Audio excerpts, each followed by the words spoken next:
What's up, everybody? Joshua Salvetti coming in from the High Performance Trader, and today we are going to be breaking down one of my most all-time favorite, profitable, effective trading strategies called the end-of-day rejection, right? So this is a very good trading strategy, right? It has been with me for a while, and I absolutely love it. I depend on it, right? So the lesson goal is we're going to break down how to identify the setup, right? We're going to break down the psychology behind price movement, and we're going to break down all the benefits that the end of day rejection gives to us as traders, right? So they're going to break right into it. That what is the end of day rejection?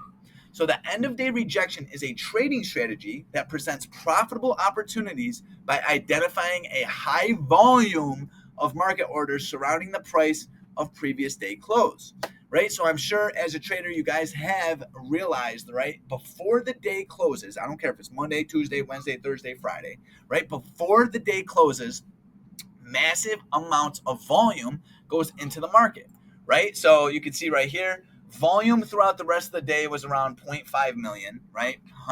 2 to 500,000. And then in the last 5 minutes, it jumps all the way up to 2.5 million, right? So this generates tons of interest as a price and volume analysis trader.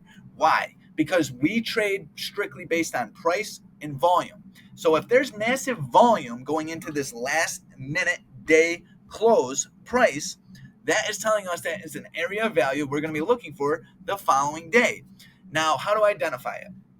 So at the end of every trading day, you will notice abnormal amounts of volume at the end of the day versus the regular amounts of volume during the beginning of the day, right? This validates that the closing price has a lot of interest, tons of market orders, and is an area of value we must keep in mind for the next day. High volume, area of value. Area of value means highly probable and highly profitable trading area, right? So these are areas we look for those buyers and sellers to defend, right? And then we look to make moves to the up or downside based on the volume and based on the reversal, our chart pattern, our continuation pattern, or whatever it may be, right? So why is this so important, right? So price opens well above previous day close, right? End of day, causing an imbalance of the supply of shares, causing price to gravitate back down to end of day where there is a large demand of shares waiting to be filled. This is called a liquidity or gap fill, right? So a lot of you traders, I'm sure you guys know and have recognized that anytime the market presents a gap, right? And all the gap is a gap between price X and price B, right? So whatever the price is the previous day close, right, which here is 32159, right? Price then opens over here at 324, right? That is a $3 gap to the upside, right? So that presents tons of liquidity, right? So now anytime somebody says the word liquidity, what they're talking about is an imbalance, whether it's demand or supply of shares, right? So let's bring it back. Every day at the end of the day, there's massive volume, right? There's tons of people putting in tons of market orders for that price. So every time someone puts in a buy or sell order, it needs to be met with an opposing buy or sell order, right? Every buy order needs a sell order. Every sell order needs a buy order, right? It's a relationship, right? It's a market auction. If someone's buying, someone must sell. That creates price action, right? So as price opens way above end of day, right, this creates tons of liquidity, right, which means there's tons of orders that needs to be filled by opposing orders, right? I know it's a mouthful, but basically all what that means is this generates a gap between price, and that gap needs to be filled, right? So what we do as traders is use that to identify a strategy here, whether it's the closing gap fill strategy or it's an end of day rejection, which basically means I want that gap to close all the way down to end of day. And at end of day, I'm going to look for that volume that to come back into the market, showing me that all that liquidity is getting filled at 32159, right? So how do we trade this, right? So after the liquidity gap filled, and you identify the volume increasing, right? Symbolizing buyers are in control, increasing the demand of shares, right? So you can see huge gap fill, right?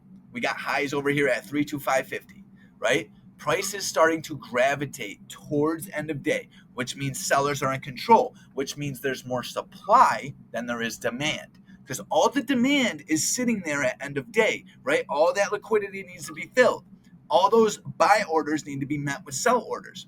So buyers here aren't going to buy heavy until price comes down to this price, right? So for these buy orders to be filled, there needs to be sell orders. So they wait patiently, right? And look at the volume.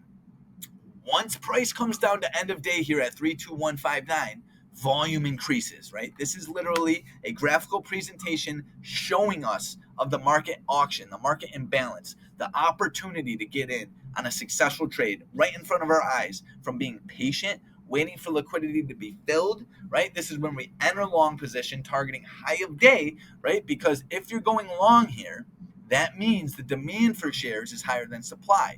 Now, where was the last time the supply of shares was higher than demand? All the way up here at 32550. That is what you call the market imbalance. So we want to capture the market imbalance from demand all the way to supply, right? So it's really cool stuff. And what I love about this trade, right, is it presents us a wonderful opportunity to not only play offense and make money, but it keeps us from losing money and playing defense. Now look at it.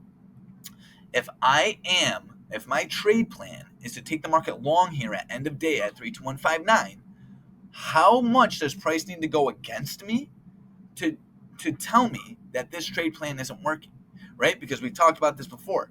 Your stop loss needs to be put in an area that invalidates your trade plan. If our trade plan is that buyers are going to show up here at end of day, that's what we're looking for. Where does price need to go to invalidate my trade plan? That's literally pennies below it.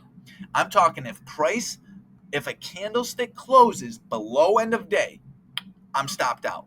So I am now, and my target over here is at 32550. So I am literally risking pennies to make a $5 move to the upside, right?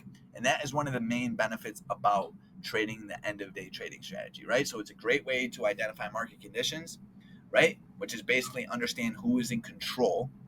Is it buyers or is it sellers, right? It's a great way, right? It's a great trading strategy that keeps you less vulnerable to heavy losses because of how close you can put your stop loss, right? That risk to reward, which is extremely important to become a successful day trader, is to demonstrate proper risk to reward, right? And number three, this trading strategy requires tons of patience. It requires a very thorough trading plan, right? Where you must be patient, you must wait for price to fill that gap, and not only fill the gap, but you must be able to identify those buyers stepping back into the market at end of day and then target the market imbalance, right? So that pretty much wraps it up for the lesson. Enjoy the quiz below, and I will see you in the next lesson.